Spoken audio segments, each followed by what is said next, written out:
Hello friends, welcome to Trident chef. இந்த வீடியோவில் நம்ம ரொம்ப டேஸ்டியான சிக்கன் ஃப்ரைட் ரைஸ் ஸ்ட்ரீட் ஸ்டைலில் எப்படி செய்கிறதுன்னு பார்க்கலாம் வாங்க.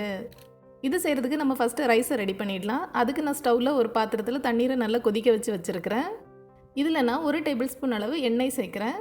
ரைஸ் ஒட்டாமல் வர்றதுக்காக கொஞ்சமாக எண்ணெய் சேர்த்துக்கோங்க. அப்புறமா இதில் 1.5 கப் பாஸ்மதி அரிசி சேர்க்குறேன். இது கூடவே இதுக்கு தேவையான அளவு உப்பு சேர்த்துடலாம். எல்லாத்தையும் லைட்டாக மிக்ஸ் பண்ணி விடுறேன். இனி இது நல்லா வேகட்டும். நான் அரிசியை ஊற வைக்கல, நல்லா கழுவி எடுத்து தான் இதில் சேர்த்துருக்குறேன். இப்போ பாருங்கள், ரைஸ் 90% வந்துடுச்சு. இனி நம்ம ஸ்டவ் ஆஃப் பண்ணிவிட்டு இதில் உள்ள தண்ணீர் எல்லாமே வடிகட்டி எடுத்துடலாம். பாருங்கள், தண்ணீர் எல்லாமே வடிகட்டி எடுத்து வச்சுருக்கிறேன். இது இருக்கட்டும். அடுத்த ஒரு பவுலில் 250 கிராம் போன்லெஸ் சிக்கன் எடுத்து வச்சுருக்கிறேன். இதில் 1 டீஸ்பூன் மிளகாய்த்தூள், 1/4 டீஸ்பூன் பெப்பர் பவுடர், கூடவே இதுக்கு தேவையான அளவு உப்பு சேர்த்து எல்லாத்தையும் நல்லா மிக்ஸ் பண்ணி விட்டுடலாம். உங்களுக்கு தேவை அப்படின்னா இதில் சிக்கன் 65 மசாலா கூட சேர்த்துக்கோங்க. அதோட டேஸ்ட்டும் ரொம்ப நல்லாயிருக்கும். எல்லாம் நல்லா மிக்ஸ் பண்ணியாச்சு. இனி நம்ம இதை ஃப்ரை பண்ணிடலாம். அதுக்கு ஸ்டவ்வில் ஒரு பேன் வச்சு பொரிக்கிறதுக்கு தேவையான அளவு எண்ணெய் எடுத்து வச்சுருக்கிறேன். எண்ணெய் நல்லா சூடான பிறகு நம்ம ரெடி பண்ணி வச்சுருக்கிற சிக்கன் எல்லாத்தையுமே இதில் ஃப்ரை பண்ணி எடுத்துடலாம். சிக்கன் எல்லாமே நல்லா கிறிஸ்பியாக வரது வரைக்கும் ஃப்ரை பண்ணி எடுத்துக்கோங்க. சிக்கன் எல்லாம் நல்லா ஃப்ரை ஆகிடுச்சு. இனி நம்ம இதை எடுத்துடலாம். நீங்கள் சிக்கனை ஃப்ரை பண்ணுறதுக்கு பதிலாக இந்த சிக்கனில் கொஞ்சம் உப்பும் மிளகும் சேர்த்து தண்ணீரில் நல்லா கொதிக்க வச்சு எடுத்து அதையும் இந்த சிக்கன் ஃப்ரைட் ரைஸில் சேர்த்தோம் அப்படின்னா அதோட டேஸ்ட்டும் ரொம்ப நல்லாயிருக்கும். இப்போ பாருங்கள், சிக்கன் எல்லாமே ஃப்ரை பண்ணி எடுத்து வச்சுருக்கிறேன். இது இருக்கட்டும். அடுத்த ஸ்டவ்வில் ஒரு பெரிய பேன் வச்சு அதில் நான் 1 டேபிள் ஸ்பூன் அளவு எண்ணெய் சேர்க்குறேன். இந்த எண்ணெய் நல்லா சூடான பிறகு இதில் நான் 4 முட்டை சேர்க்குறேன். இந்த முட்டை எல்லாத்தையுமே ஃபஸ்ட் நம்ம நல்லா ஃப்ரை பண்ணி எடுத்துடலாம்.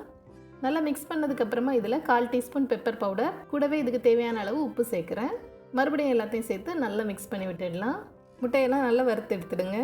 முட்டை ரெடி ஆகிடுச்சு. இனி நம்ம இதை வேறு ஒரு பிளேட்டில் எடுத்துடலாம். அடுத்து அதே பேனில் நான் 2 டேபிள் ஸ்பூன் அளவு எண்ணெய் சேர்க்குறேன்.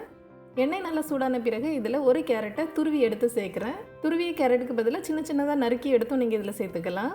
இது கூடவே 1/2 கப் அளவு பீன்ஸ், கூடவே 1 கப் அளவு முட்டைக்கோஸ் சேர்க்குறேன். இது எல்லாத்தையும் சேர்த்து நல்லா வதக்கி விடுறேன். தண்ணி எதுவும் சேர்க்க தேவையில்லை. இதை லைட்டாக ஃப்ரை பண்ணி விடுங்க.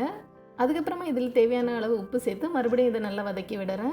நம்ம இதில் சேர்த்துருக்கிற காயெல்லாம் ஃபுல்லாக வெந்துடாமல் 70% அளவு வெந்தால் போதும். அப்போ தான் ஃப்ரைட் ரைஸ் சாப்பிட்ற நேரம் ரொம்ப டேஸ்ட்டாக இருக்கும். எல்லாம் சேர்த்து 3 நிமிடம் நல்லா வதக்கியாச்சு. அடுத்து இதில் நான் 2 டீஸ்பூன் அளவு சில்லி சாஸ் சேர்க்குறேன். இது கூடவே 1 டேபிள் ஸ்பூன் அளவு சோயா சாஸும் சேர்க்குறேன். மறுபடியும் இது எல்லாத்தையும் சேர்த்து நல்லா வதக்கி விட்டுடலாம். ரொம்ப நேரம் இதை வதக்கணும்னு தேவையில்லை. இதெல்லாம் லைட்டாக மிக்ஸ் ஆனாலே போதும்.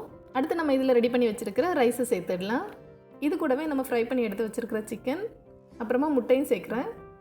எல்லாத்தையும் சேர்த்து நல்லா மிக்ஸ் பண்ணி விட்டுடலாம். அரிசி எதுவும் உடஞ்சிடாமல் மெதுவாக மிக்ஸ் பண்ணி விடுங்க. இந்த டைம் நீங்கள் கொஞ்சம் டேஸ்ட் பார்த்துக்கோங்க. உங்களுக்கு உப்பு தேவை அப்படின்னா கொஞ்சம் உப்பு சேர்த்து நல்லா மிக்ஸ் பண்ணி விடுங்க. எல்லாம் நல்லா மிக்ஸ் பண்ணியாச்சு. கடைசியாக இதில் கொஞ்சமாக ஸ்ப்ரிங் ஆனியன் சேர்த்துடலாம். மறுபடியும் இது எல்லாத்தையுமே நல்லா மிக்ஸ் பண்ணி விடுறேன். பாருங்கள், ரைஸ் எல்லாம் நல்லா உதிரியாக ரொம்ப சூப்பராக வந்திருக்குது. இந்த ஃப்ரைட் ரைஸ் நம்ம ஃபாஸ்ட் ஃபுட்டில் சாப்பிட்ற அதே டேஸ்ட்டில் ரொம்ப நல்லாயிருக்கும். ரொம்ப சிம்பிளாகவே நம்ம இதை ரெடி பண்ணிடலாம். எல்லாம் நல்லா மிக்ஸ் பண்ண பிறகு நம்ம ஸ்டவ் ஆஃப் பண்ணிடலாம். அடுத்து நான் இதை ஒரு பிளேட்டில் எடுக்கிறேன். அவ்வளோதான், ரொம்ப சிம்பிளாக நல்ல டேஸ்டியான சிக்கன் ஃப்ரைட் ரைஸ் ரெடி ஆகிடுச்சு. கண்டிப்பாக நீங்களே இதை ட்ரை பண்ணி பாருங்கள். மீண்டும் ஒரு சுவையான ரெசிபியோடு விரைவில் சந்திப்போம். தேங்க்ஸ் ஃபார் வாட்சிங்.